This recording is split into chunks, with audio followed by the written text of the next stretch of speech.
Hello friends, welcome to Advait institute. तो आज हम लोग इलेक्ट्रोस्टैटिक्स जो चैप्टर है उसके सेकेंड वीडियो को लेके आए हैं। इसमें भी हम लोग न्यूमेरिकल को प्रैक्टिस करेंगे। ठीक है, तो पिछले वाले वीडियो में 10 क्वेश्चन को हम लोग प्रैक्टिस किए थे। आज भी 10 के आसपास क्वेश्चन हम लोग देखेंगे। 4 charges are place at the corner of a square as shown in figure. ठीक है, इसका साइड ए दिया हुआ है ना, और इलेक्ट्रिक फील्ड इंटेंसिटी अपने को सेंटर पे पूछ रहा है ना। यहाँ पे इन दोनों चार्ज, जो भी चार चार्ज है, इसके सेंटर पे ये स्क्वायर है और इसके सेंटर पे इलेक्ट्रिक फील्ड इंटेंसिटी पूछना है, बताना है, सॉरी। तो सबसे पहले ये पता कर लो कि यहाँ से ये डिस्टेंस कितना होगा। अब ये स्क्वायर है, स्क्वायर का डायगोनल क्या होता है, √2a। तो √2a का हाफ क्या हो जाएगा, √2a का हाफ हो जाएगा a/√2, है ना। ये 2 है, इसका हाफ करेंगे तो कितना हो जाएगा a/√2। इसका साइड हो जाएगा a/√2। अब हमको क्या निकालना है, अगर इलेक्ट्रिक, ये तो साइड इसका निकल गया डिस्टेंस, मतलब r पता हो गया। तो एक एक पॉइंट चार्ज के कारण जो इलेक्ट्रिक फील्ड होगा वो कितना हो जाएगा, सो देखिए। तो यहाँ पे एक चार्ज तो पॉजिटिव, इधर देखिए, यहाँ से अगर हम इसको दिखाना चाहे तो ये चार्ज क्या है, ये चार्ज प्लस क्यू है। प्लस क्यू के कारण फील्ड किधर हो जाएगा, इधर की तरफ 2e हो जाएगा, ऐसा लिखते हैं। और ये प्लस क्यू के चार्ज तो एक इधर की तरफ e हो जाएगा। और ये माइनस क्यू है, तो माइनस क्यू के कारण अट्रैक्टिव लगेगा इधर की तरफ 2e, और इधर की तरफ q, इसके कारण इधर की तरफ अट्रैक्टिव लगेगा e। तो हमारे पास चार इलेक्ट्रिक फील्ड आ गए। और पॉइंट चार्ज के कारण इलेक्ट्रिक फील्ड का फॉर्मूला क्या होता है, E इक्वल टू, क्या जानते हो, E इक्वल टू KQ/R², ये होता है ना। अब इस कंडीशन में बात करें तो E इक्वल टू KQ/R² तो लगेंगे। अगर इस फिगर, इसका एक बार नेट डायग्राम फिर से बना रहे हैं, देखो यहाँ से, यहाँ पे क्या होगा, ये Q है और ये -2Q है, ये +2Q है और ये -Q है। अब इस पे देखो, इधर की तरफ 2e और इधर की तरफ e, तो नेट इलेक्ट्रिक फील्ड एक इधर की तरफ हो जाएगा e, है ना, इस पे। और इधर की तरफ 2e और इधर की तरफ तो e, तो नेट इलेक्ट्रिक फील्ड एक इधर की तरफ भी हो जाएगा e, है ना। और इन दोनों के बीच का एंगल कितना हो गया, 90, है ना। स्क्वायर के डायगोनल हो गए तो 90 पे। और इलेक्ट्रिक फील्ड का फॉर्मूला क्या होता है, E equal to KQ/R², E equal to KQ/R²। तो रख लीजिए KQ, R का वैल्यू कितना हो जाएगा, a/√2 का स्क्वायर। a/√2 का अगर स्क्वायर करते हैं तो यहां से आ जाएगा कितना, KQ, और a²/2, और ऊपर 2 चला जाएगा तो 2KQ/A²। चलो, अब जितना फील्ड ये लगाएगा उतना ही तो ये लगाएगा, और दो वेक्टर 90 डिग्री पे है, तो इसका रिजल्टेंट निकालने का फॉर्मूला क्या होता है, E net equal to, formula बनता है कितना, √A² प्लस B², यानी E² प्लस E², यानी √2E²। और 2E² मतलब कितना, √2 तो अंदर हो जाएगा और E बाहर निकल जाएगा, और E को हम लोग कैलकुलेट कर चुके हैं 2, और इंटू 2KQ/A², यानी आ गया 2√2KQ/A², 2√2KQ/A²।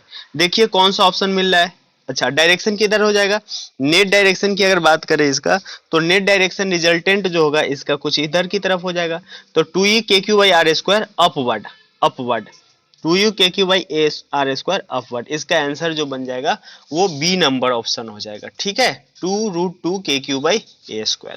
चलिए नेक्स्ट क्वेश्चन करते हैं, देखिए, है ना। क्वेश्चन नंबर 2, क्वेश्चन नंबर 2 में देखिए, ध्यान से देखिए क्या क्या दिया है कि infinite point charges placed at a line Q, infinite point charges of magnitude Q each, सभी का मैग्नीट्यूड Q ही है, each lying at a distance x equal to 1 2 4 8 metre, the value of electric field intensity at point G O।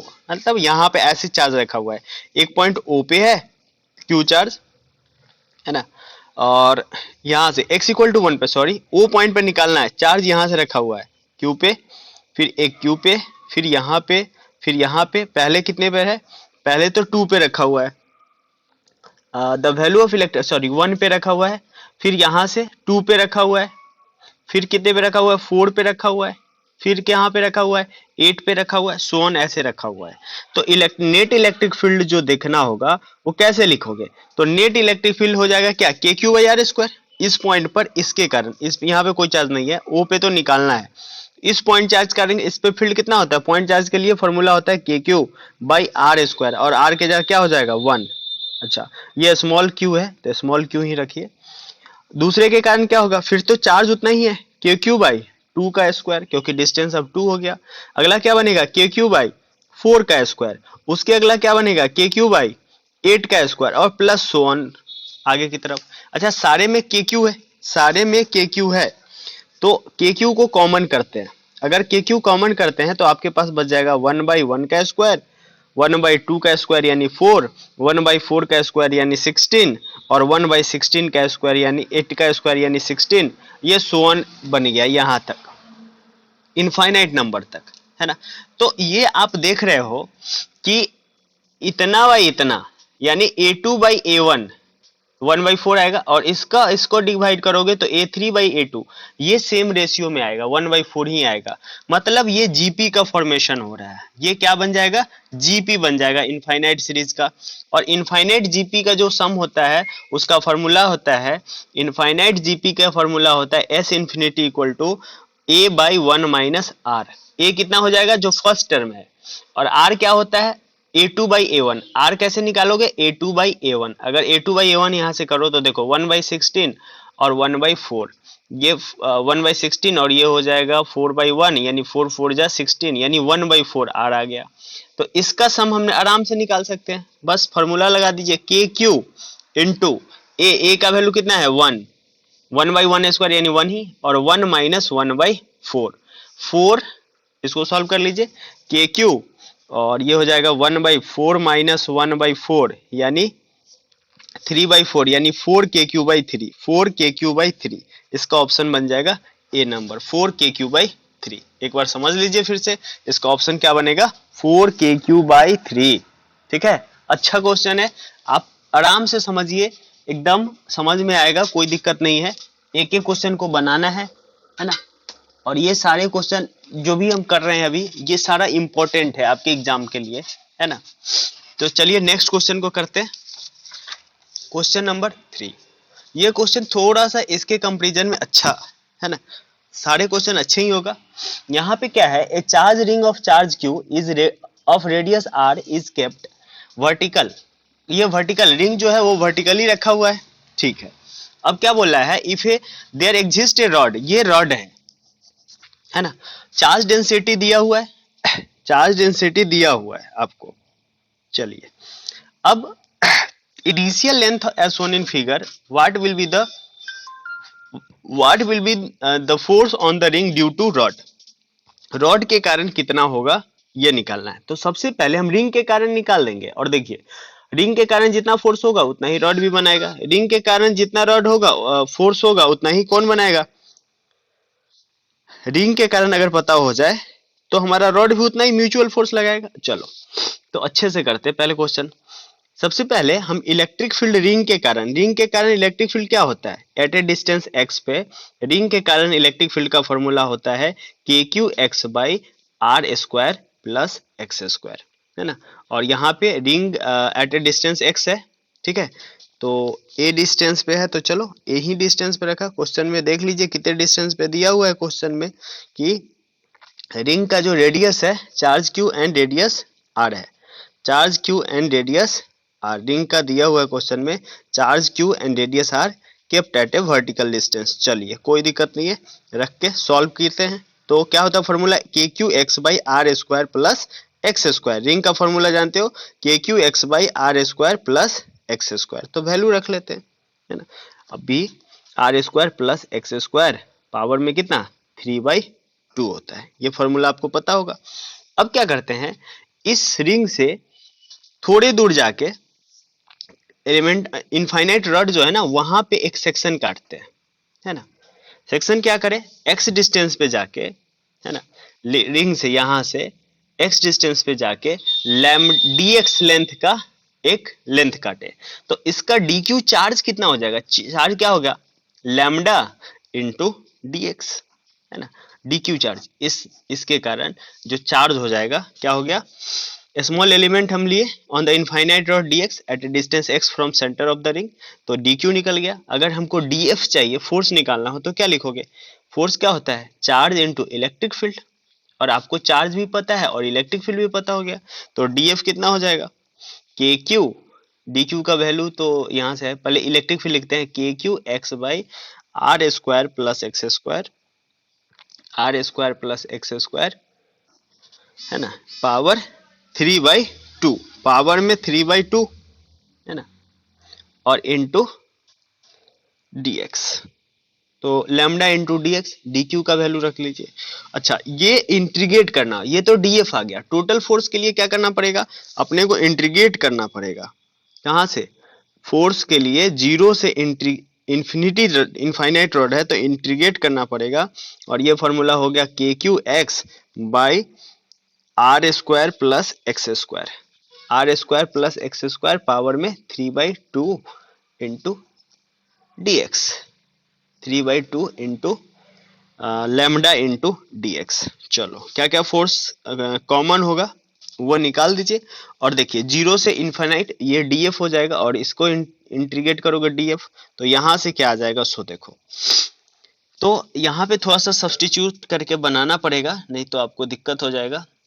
क्या कीजिए, R square plus X square को मान लेते हैं T, R square plus X square को T square मान लो, तो अगर इसको डिफ्रेंशिएट करते हो तो आर तो कांस्टेंट है, इसका जीरो हो जाएगा, और 2x इंटू डी एक्स, और इसका हो जाएगा 2t into D T, T के रेस्पेक्ट में हम डिफ्रेंशिएट कर दिए, तो यहाँ से 2 से 2 कट जाएगा, x into D X equal to T D T हो गया। ठीक है, अब लिमिट भी चेंज कर लीजिए।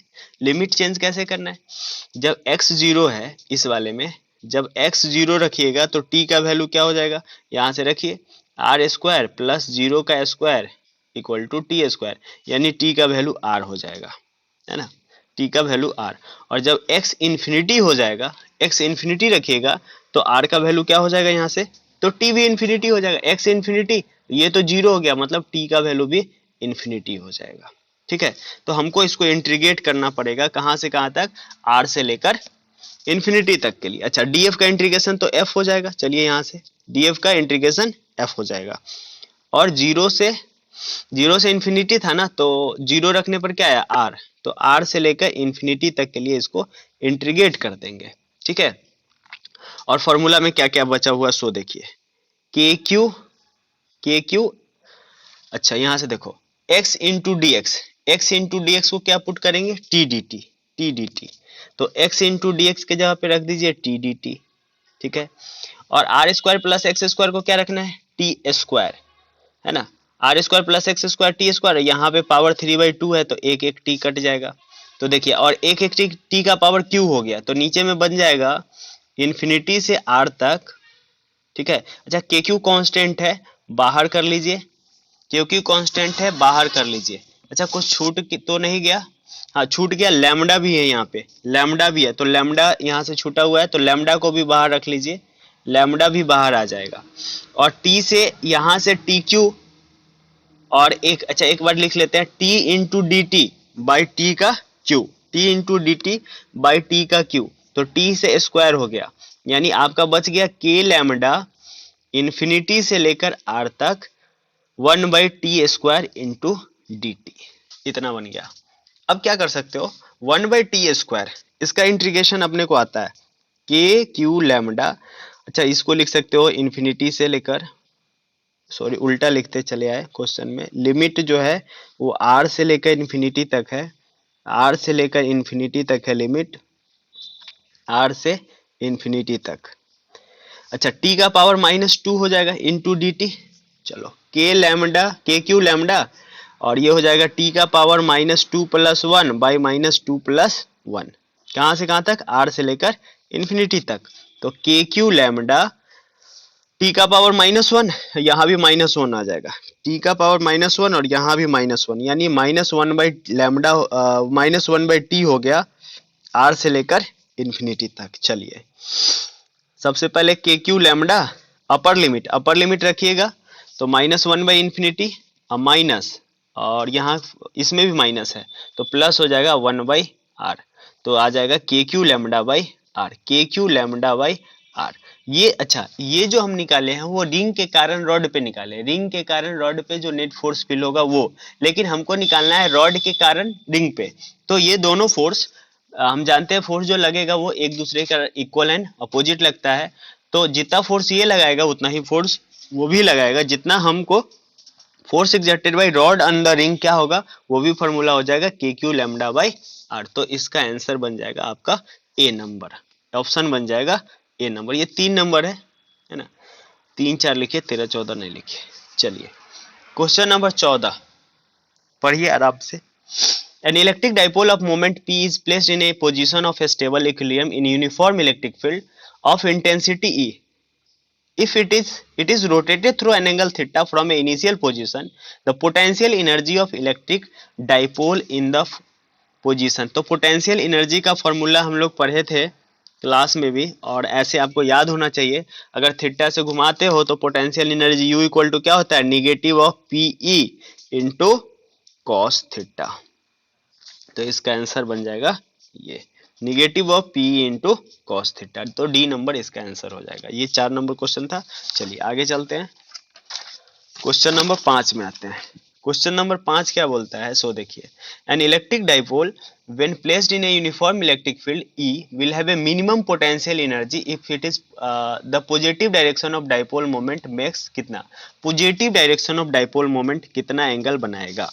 अच्छा, अब हम जानते हैं कि पोटेंशियल एनर्जी का जो फॉर्मूला होता है वो माइनस पी का कॉस थीटा होता है ना।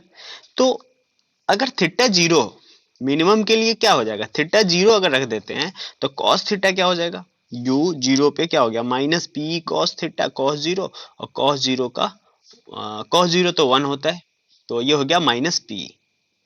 ठीक है, विच विल बी मिनिमम, ये मिनिमम होगा। लेकिन अगर आपके दिमाग में आता है कि मिनिमम के लिए अगर हम थीटा 90 रख दे, है ना, अब अगर आपके दिमाग में आया ऐसा क्वेश्चन कि थीटा को हम 90 रखेंगे तो cos 90 क्या हो जाएगा, जीरो। तो cos 90 जीरो, तो पोटेंशियल पीई ही जीरो हो जाएगा, है ना, पीई ही जीरो हो जाएगा, है ना। But remember P is less than zero, है ना, पी यहाँ पे लेस देन जीरो हो जाएगा। अगर cos जीरो रख दीजिएगा तो क्या हो जाएगा, पोटेंशियल एनर्जी जो हो जाएगा वो जीरो हो जाएगा। तो पोटेंशियल एनर्जी जीरो हो जाएगा तो ये निगेटिव आ जाएगा, मतलब इसका निगेटिव, जीरो से फिर से क्या हो जाएगा, निगेटिव हो जाएगा। हमको चाहिए मिनिमम पोटेंशियल एनर्जी। फिर से अगर जीरो रख रहे हो तो पीई आया, है ना, मिनिमम पोटेंशियल एनर्जी आया, है ना। अगर आप सोचते हो थीटा बाई 2 तो पोटेंशियल एनर्जी जीरो हो जाएगा। हमको जीरो नहीं करना, हमको मिनिमम पोटेंशियल एनर्जी चाहिए। तो उस कंडीशन में थीटा को कितना पुट करना पड़ेगा, जीरो, यानी आंसर इसका बन जाएगा ए नंबर। थीटा को जीरो पुट करना होगा, ध्यान से रखिएगा। मिनिमम के लिए हम 90 पुट नहीं कर देंगे ताकि कॉस थीटा जीरो हो जाए, मतलब पोटेंशियल एनर्जी जीरो हो जाएगा। हमको जीरो नहीं करना, हमको क्या करना है, मिनिमम करना है। ठीक है, आगे चलिए। N electric dipole moment P is placed in an electric field of intensity दिया हुआ है। Dipole acquires A position such that axis of dipole makes an angle theta with the direction of electric field, है ना। अगर ये electric field का direction है, ठीक है, तो यहाँ पे एक डाइपोल ऐसे रखा हुआ है, चार्ज यहाँ माइनस क्यू और प्लस क्यू होगा, तो माइनस से प्लस की तरफ ये डाइपोल जो बनेगा ये पी, वो क्या कर रहा है, इलेक्ट्रिक फील्ड के साथ थीटा एंगल बना रहा है। क्वेश्चन में ये बोला है, assuming that potential energy of the dipole to be zero when theta equal to 90 degree, then the ratio of torque and potential energy of the dipole, ratio of torque and potential energy of the dipole, ये पूछा है question में आपसे, torque और potential energy कितना हो जाएगा। ठीक है, तो कैसे, टॉर्क इक्वल टू क्या होता है, टॉर्क इक्वल टू पढ़े थे पी का साइन थीटा, है ना, और पोटेंशियल एनर्जी क्या हो जाता है, माइनस पी कॉस थीटा, है ना। तो अगर अगर हम इसका रेशियो पूछे, क्या पूछा है, थीटा 90 पे, तो potential energy of the dipole, तो ये potential energy find the ratio of torque and potential energy. तो टॉर्क और पोटेंशियल एनर्जी का जो रेशियो होगा क्या होगा, P sign theta by minus का पी कॉस थीटा, तो कैंसिल आउट हो गया पी, और क्या आ जाएगा यहाँ से माइनस का टेन थीटा। तो आपका ऑप्शन कौन करेक्ट हो जाएगा? सी नंबर ऑप्शन करेक्ट हो जाएगा। क्वेश्चन लंबा सा है लेकिन आंसर इसका छोटा सा है। ठीक है, चलिए 6 नंबर क्वेश्चन हो गया। आगे हम लोग 7 नंबर क्वेश्चन को सॉल्व करते हैं। 7 नंबर क्वेश्चन को देखिए और इसका आंसर क्या होगा सो आप लोग बताएंगे, है ना।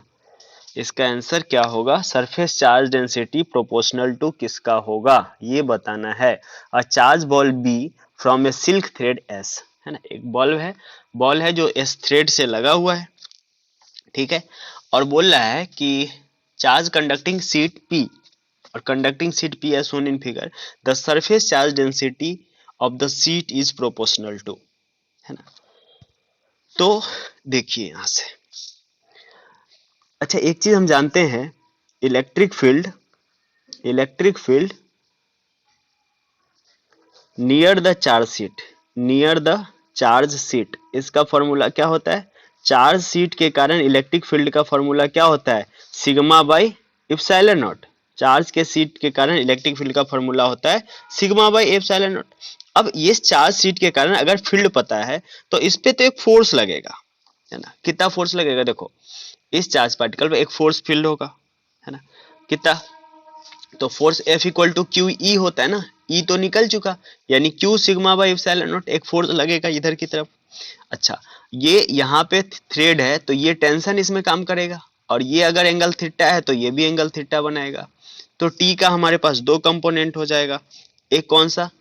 ऊपर की तरफ हो गया T कॉस थीटा, और इधर की तरफ T साइन थीटा, ठीक है। और नीचे कौन फोर्स काम करने वाला है? इसका mg काम करने वाला है, ये तो आप सभी को दिख रहा है, ठीक है। तो थोड़ा सा इसको अरेंज करते हैं। फोर्स कितना हो गया? फोर्स तो निकाल दिए हम लोग सिग्मा क्यू ई, और क्यू का फॉर्मूला क्यू, और ई अब बाई इलेक्ट्रिक फील्ड क्या हो गया? Sigma by epsilon not electric field, और चार्ज हो गया क्यू। और यहां से अगर बैलेंस किया जाए तो टी साइन थीटा को कौन बैलेंस कर रहा है? टी साइन थीटा को बैलेंस करेगा कौन? इलेक्ट्रिक फील्ड यानी फोर्स, यानी Q इंटू ई, ये एक्चुअल में Q इंटू ई ही है। और टी कॉस थीटा को कौन बैलेंस कर रहा है? mg, है ना। अगर इन दोनों को डिवाइड कर लो, ये 1 है और ये 2 है, अगर डिवाइड कर लो 1/2, 1 डिवाइडेड 2, तो 1 डिवाइडेड 2 कीजिएगा तो T sine theta by T cos theta, ठीक है, equal to Q E by M G. तो टी से टी कट जाएगा, टेन थीटा, ठीक है, ये आ जाएगा टेन थीटा। और टेन थीटा यहां से आ गया कितना? तो क्यू इंटू टेन थीटा आ गया Q E by M G, Q E by M G, tan theta Q E by M G आ गया। और बट इलेक्ट्रिक फील्ड क्या जानते हो? इलेक्ट्रिक फील्ड तो सिग्मा बाई एप्सिलॉन नॉट, तो यहां से क्या हो जाएगा? Q बाई एम जी, और इलेक्ट्रिक फील्ड के जगह पे रख दो सिग्मा बाई एप्सिलॉन नॉट। तो देखो यहां से हमारा आया टेन थीटा इक्वल टू कितना? Q by M G epsilon naught, और ऊपर में है सिग्मा।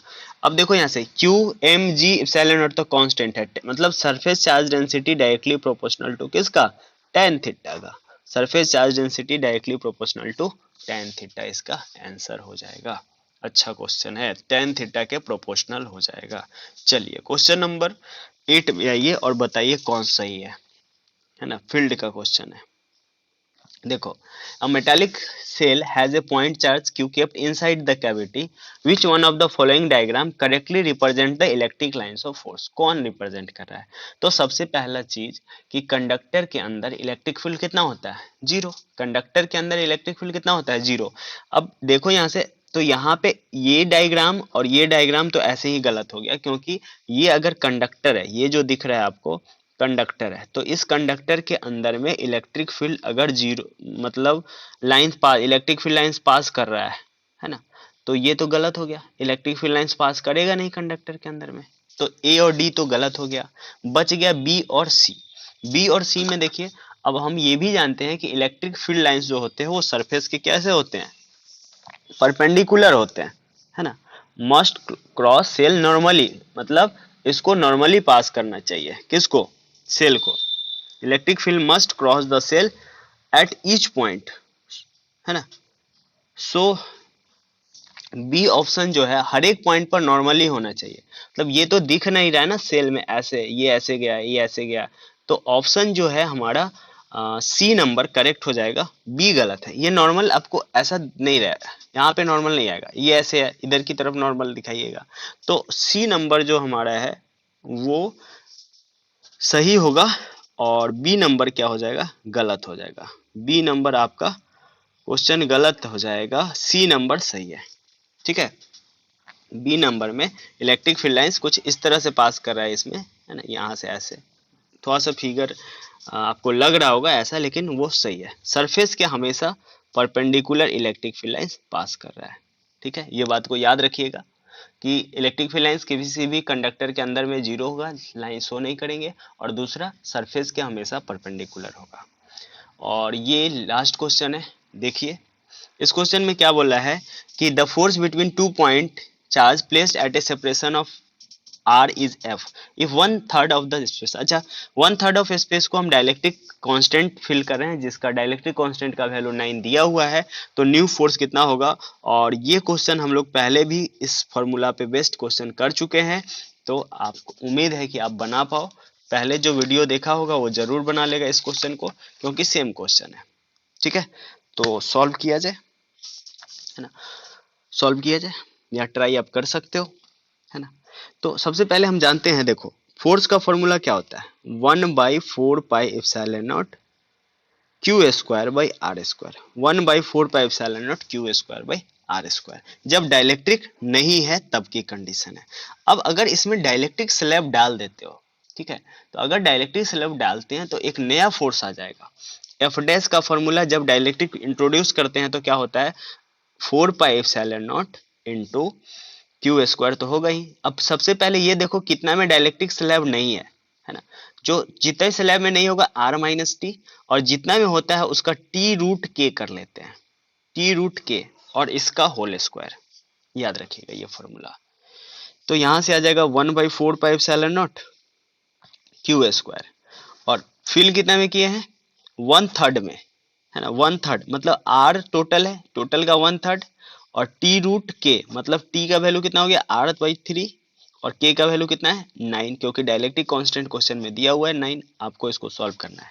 चलिए, तो अगर आप सॉल्व करते हो तो बहुत आसान हो जा रहा है। देखो यहाँ से r/3, और ये 3 जा 9, ये 3 जा 9, तो ये √3 निकलेगा, है ना, तो ये 3 निकलेगा तो आसानी से ये कैंसिल आउट हो जाएगा। देखो एक स्टेप और कर दे रहे हैं इसके बाद, ताकि आप समझ पाओ, है ना। 1/4πε0 तो जैसा है वैसे ही है, ठीक है, और ये हो जाएगा क्यू स्क्वायर, है ना, ये जैसा है रहने दीजिए, पहले r-3 और प्लस r/3 इंटू 9 का बाहर निकलेगा 3 कट गया, और r प्लस में और प्लस r, तो कितना हो जाएगा, अब इसको सॉल्व करना पड़ेगा। तो 3r, अच्छा एलसीएम ले लेते पहले, r 2r में से माइनस हो रहा है r/3, तो 1/4πε0 इंटू क्यू स्क्वायर, और ये हो जाएगा r 2r माइनस r/3 का स्क्वायर, तो 6r minus r, 6r minus 3, 6r/3, तो 1 मिनट, 6r माइनस r यानी 5r/3, 5r/3 यानी 3 का तो ऊपर जाएगा 9, और 5r का हो गया 25, है ना, 1/4πε0 और Q square by R square, और इस चीज को हम लोग f बोल रहे हैं, तो ये हो गया 9f/25, 9f/25 option number B है इसका। तो ये ऑप्शन हम लोग सॉल्व कर लिए। इसके बाद हम लोग नेक्स्ट वीडियो में मिलेंगे, तब तक के लिए थैंक यू। और अगर वीडियो आपको अच्छा लगा और समझ में आया सारे कुछ, तो प्लीज़ लाइक कर दीजिएगा। फिर मिलते हैं नेक्स्ट वीडियो में, तब तक के लिए थैंक यू।